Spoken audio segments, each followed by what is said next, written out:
Hi. I decided to do this video on fear of making mistakes while I'm in my car. It's a beautiful day outside, so I wanted to be outdoors. And I please excuse my sunglasses, my shades, because my eyes are a bit sensitive to the sun. So I think it is quite common for people of divorce to have this fear of making mistakes. And it's understandable. We've lived our life previously for other people, our husbands, our children.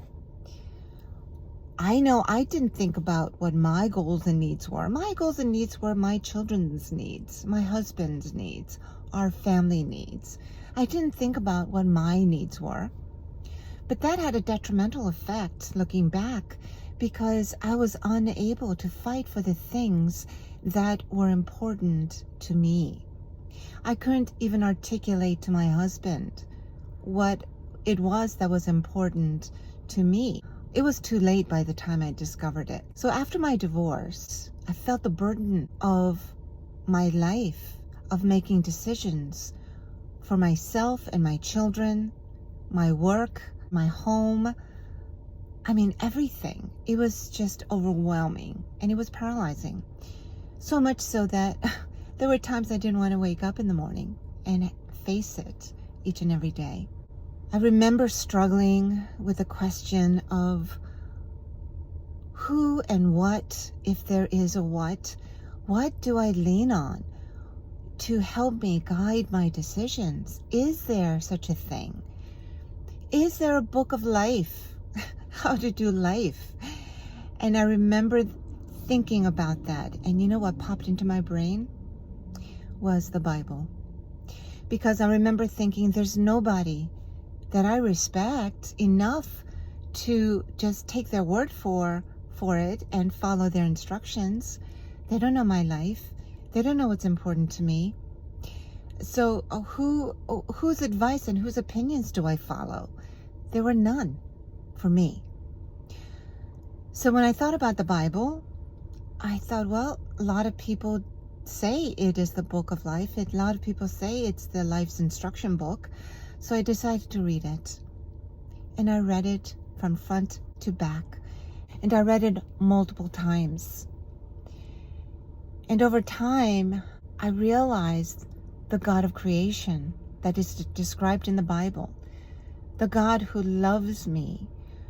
And the God whose Son died for me so that I can have abundant life. When that realization came upon me, it was an overwhelmingly emotional experience for me, and it changed everything. Now, it was the beginning of coming to know this truth that I was seeking all my life, and it was the rock ultimately that guided my decisions over time.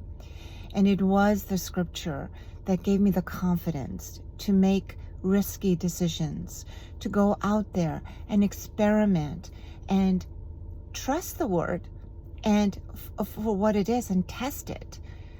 And I came to realize also that if I don't trust myself first, how do I know that the decisions that I'm making are okay?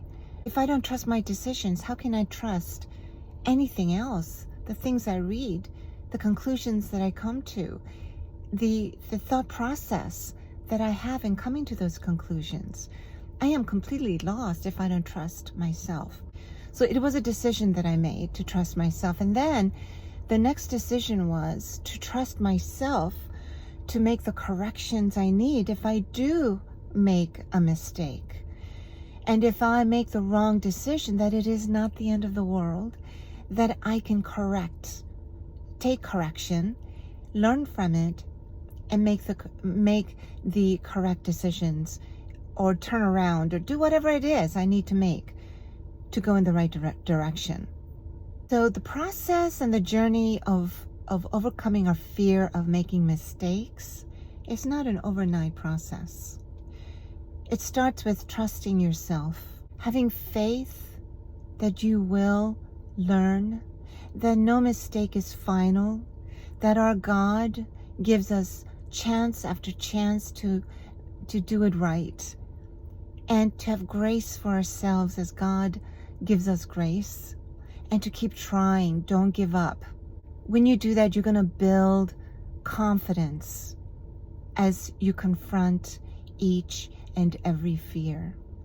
And truly, that's the way we're going to overcome the fear of making mistakes, and then build the confidence, true confidence, not false ones that we might have put on in the past, masks to prevent people from really seeing who we are. And it's an exciting journey. So if you are feeling anxious about it, that's okay, because that is the path to getting well and to have healing that is lasting and sustainable. Well, I hope this has encouraged you. Until my next video, I wish you hope and peace. Take care.